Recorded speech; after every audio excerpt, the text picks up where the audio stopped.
You're watching Changing Times, the Role of Woman. At the turn of the 19th century, 80% of the population was working class.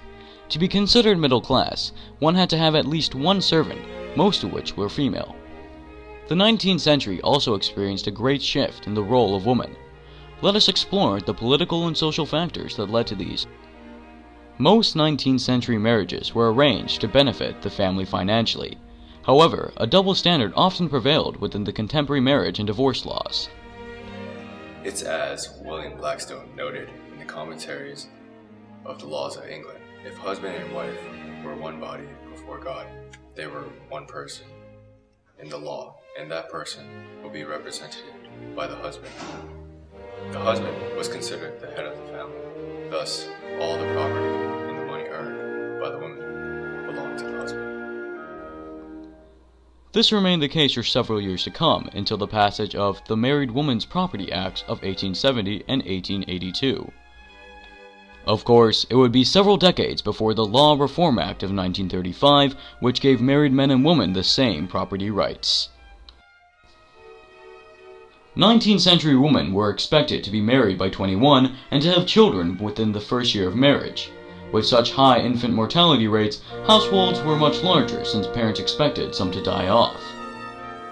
Even though most women did not work and were still limited to the roles of wife and mother, many did try to remove the double standard through organizations such as the Women's Protection and the Provident League in Britain, which eventually turned into the Women's Trade Union League in 1890. With most women out of the working sector, middle-class women were in charge of their domestic matters within the home. The family was considered a unit of consumption run by the mother, which is why most advertising was directed towards women. As a result, they participated in the vast expansion of consumerism and domestic comfort that marked the late 19th and the early 20th centuries. During this time period, we could see men working exclusively with other men. In addition, many magazines and books for women praise motherhood, domesticity, religion, and charity as the proper work of women in accordance with Rousseau's ideas of separate spheres. Women achieved universal education, but were encouraged to pursue cultural endeavors of drawing, painting, singing, or playing the piano. In addition to being a wife and mother, the middle-class woman was considered the spiritual advisor of the household by teaching morals to her children and husband. Women in this period were expected to attend Mass frequently and assure the religious instruction of their children.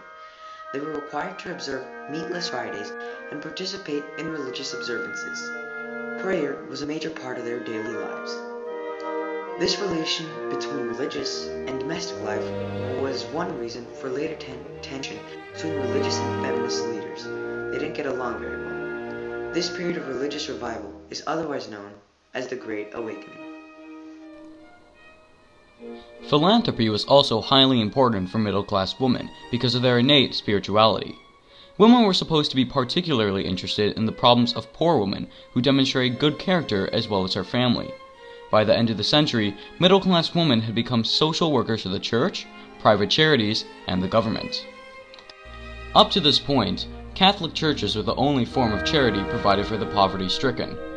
It appears several people and organizations were becoming aware of this problem, but the sheer scale of it must have seemed overwhelming. Because of low wages and the scramble for jobs, people had a desire to live closer to where work was available. This led to a scarcity of available housing and extremely overcrowded situations. Poverty seemed to have greatly grown during this period due to rapid urbanization. This problem was most magnified in London, where the population grew at a record rate. The standard of living for the urban poor could best be shown in Henry Mayhew's book titled London Labour, in which he describes how the water supply for the impoverished was the color of strong green tea, and more likely watery mud than muddy water. Within France, public assistance began after the Revolution of 1789 to assist mothers in need. Women needed the most help. Many were pregnant, single, or had so many children that they had to abandon some. Great wealth and extreme poverty lived side by side, since the tenements, slums, and rookeries lay very close to the large, elegant houses of the rich. This socio-economic disparity increased dramatically after Baron George Eugene Haussmann's renovation of the city.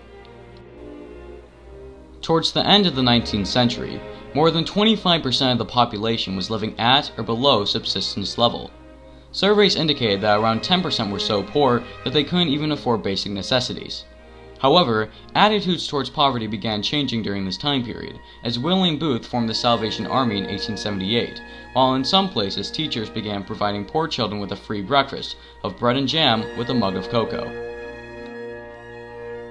The middle classes of the 19th century enjoyed sexual relations far more than what was previously thought. Much of the fear of sexual relations stemmed from fear of childbirth and a time of limited sanitation or anesthesia. However, contraception became easier in the late 19th century. Birth rates fell steadily in both France and England after the 1870s, due to a purposeful decision of couples to limit their family size in order to maintain their high level of material consumption. Additionally, James Simpson began using chloroform for operations in 1847. Surprisingly, many people disapproved of using chloroform to relieve pain, especially during childbirth. Though when Queen Victoria insisted in having chloroform when she gave birth to her 8th child in 1853, most of the opposition ended.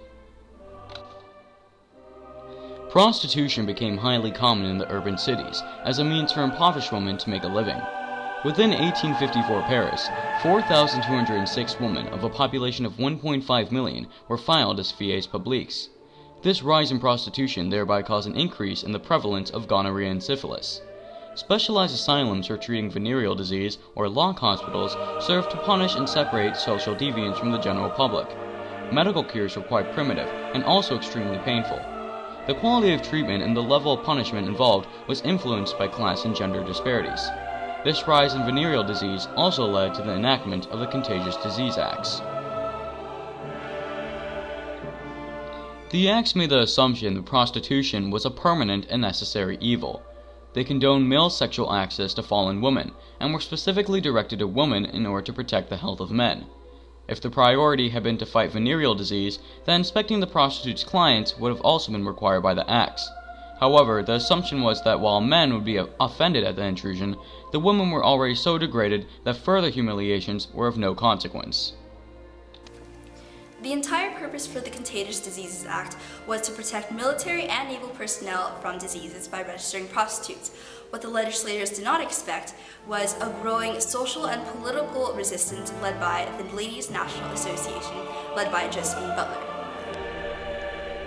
Butler argued that the acts did not discourage prostitution, interfere with civil liberty, and that innocent women could be subjected to degrading medical examinations. It was a combination of this resistance and the growing cost that led to the acts being repealed in 1885. In fact, it was this campaign that acquainted middle-class feminists with political organizing, as well as conditions that affected other women. Political feminism grew over the course of the 19th century. Feminists encountered opposition from men, particularly in Germany, as well as women who felt that political issues in relation to gender were subordinated to issues concerning class, economic interests, national unity, and patriotism.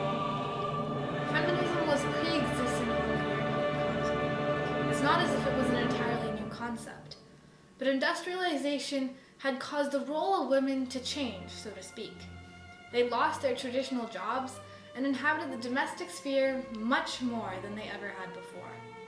As a result, many women felt angered at the dissipating political and economic influence that they had on their communities. Feminists found their beliefs in books such as The Vindication of Rights of Man and Women by Mary Wollstonecraft and The Subjection of Women by John Stuart Mill and his wife Harriet Taylor. Books such as these not only provided political grounds for feminist campaigning, but also facilitated the spread of ideas amongst the general public and the political authority that the women wished to challenge. It is in this time period that we see women beginning to take control of their futures, mainly in the areas of civil liberties, suffrage, and property rights. Many political organizations dedicated to the cause of rising feminism emerged, such as the National Union of Women's Suffrage Societies, the National Council of French Women, and the Union of German Women's Organizations. All these societies desired female suffrage, and some even turned to violence, such as the Women's Social and Political Union in England. However, suffrage was not granted until 1918 through 1922, the years following World War I.